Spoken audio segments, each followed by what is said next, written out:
Hello everyone, welcome on Placement Guidance with me. This is Akanksha Gupta. I was just going through LinkedIn, saw some posts related with delay in feedback after sending the CV even after the interview. It was creating the anxiety and uncertainty among the participants. With my 13 years of experience, specifically in recruitment, I very well understand the stress ones go through.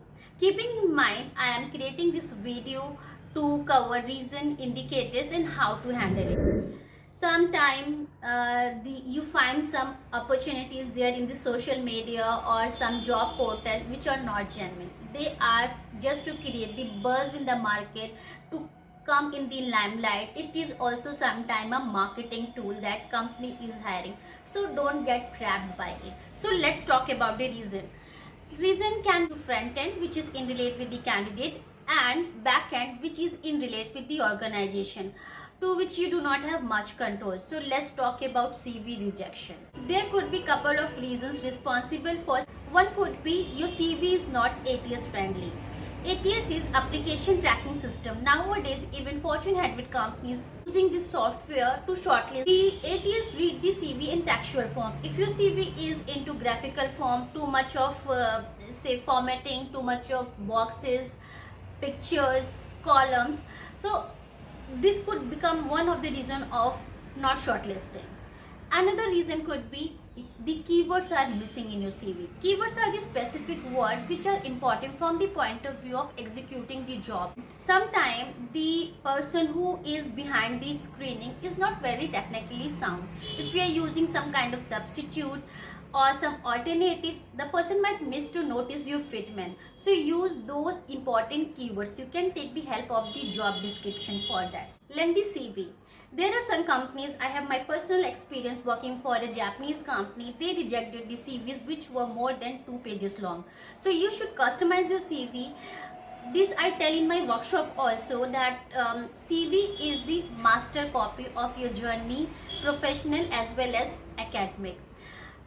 Take it through the funnel of job description and customize it, convert into resume and keep it short. Please visit my resume making video. I am mentioning the link in the description box and refer it. Another reason could be typo error. The companies like of J&J, I had the experience, HR rejecting the CVs due to the typo error. They take it very strongly. Some companies throw the CV immediately in the dustbin saying the typo error. In spite of running F7, the inbuilt software to check the grammatical and spelling mistake, but these spellings which are not fit in that particular context but are registered in the dictionary of the software will never be diagnosed as an error. So do the manual proofreading of your CV. There are a couple of another reasons like CV formatting. Too much of decoration using different kind of fonts, style and format. It gives the strain in the eyes of the CV reader. So don't experiment or do not much decorate your CV. Misleading information. So do not copy paste the job description in your CV and write the things which you have command. One more reason, unjustified gaps. Gaps make your CV look suspicious.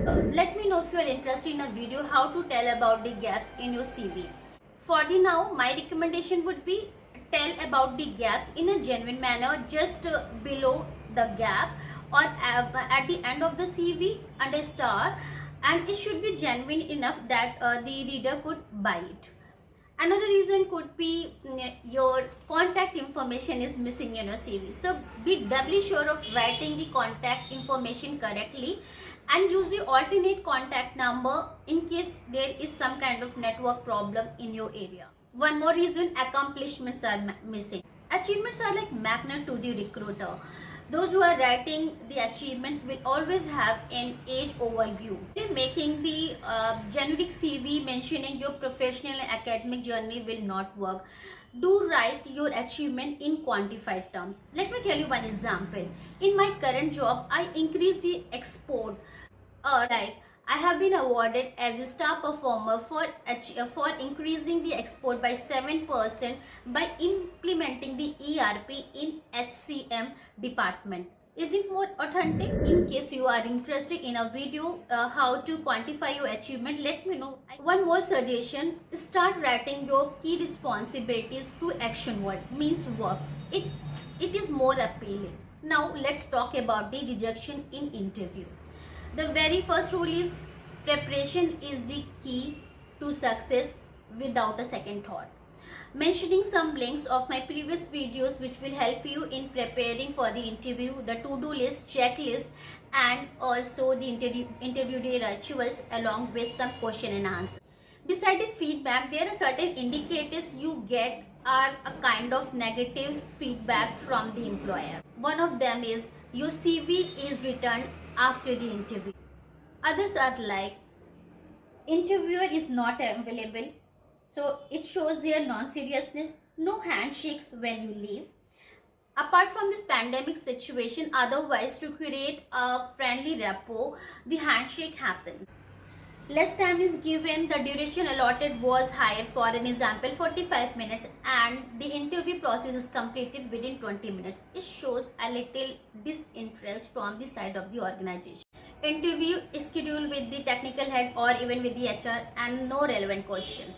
Another reason interviewer is excusing during the interview and taking other calls. Who is the interviewer is important. Is just a formality, or they have some senior person or the line person to take the interview. Name confused, not remembered. Rescheduling interview frequently is also a kind of reason. They don't have your actual CV just before the interview, and there is a delay in the shortlist. So what went wrong in between? Couple of reasons. One is other candidates are in process and are at advanced stage. What should you do in that case? First of all, my recommendation would be do not delay your appearance for the interview, and also take ample time for the preparation. Other reasons: role change in between. Now you are not fit. Other interviews are scheduled. You are just a backup. It's fair. You also evaluate other opportunities simultaneously. Sometimes interviews happen for the future database, as in when some expansion happens or some kind of replacement is required. The database is already ready, some candidates are already been interviewed, they just need to finalize and hire. Sometimes position is created just for the market intelligence. There are certain industries like investment banking, R&D, they call for the interview the competitor companies candidate to know what is going on in other companies which are their direct competitor. Don't get trapped by this trick of the organization. They try to take some information. Don't share confidential information with the feeling of getting hired. These are just market tactics. Sometime role is closed, you are already scheduled, and they just call you for the interview as a backup.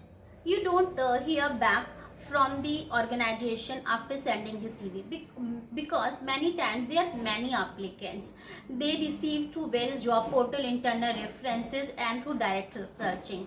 How to stand out in that case?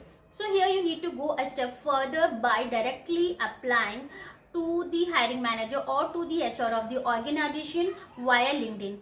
You also can send a mail directly on their official ID. Let me know if you want to learn that Boolean string by which you can get the official ID of any organization. We can have another video on this subject. Sometime post interview you realize that something went wrong. You could not answer well to certain questions or you committed some mistake. You can correct it by sending the thank you mail directly to the organization or to the mediator view and clarify your point of view. Any mistake if you have committed, say apology. And in case you lack some information, give the commitment to upgrade yourself with the knowledge. If not this, make the call after the interview to the concerned person or the HR or to the hiring person with whom you were in direct talk, and convey your point and request them to share the same with the interviewer, so before they take the final call they get to hear from you, and hopefully it will work positively in your case. At last, I would say learn from your mistake and move on. Nothing can replace your life experience to succeed in life. So I hope all these pointers will help you in brightening your career. Please share your feedback in the comment box. Do not miss to like, share and subscribe. I am wishing you all the best. Thank you for watching.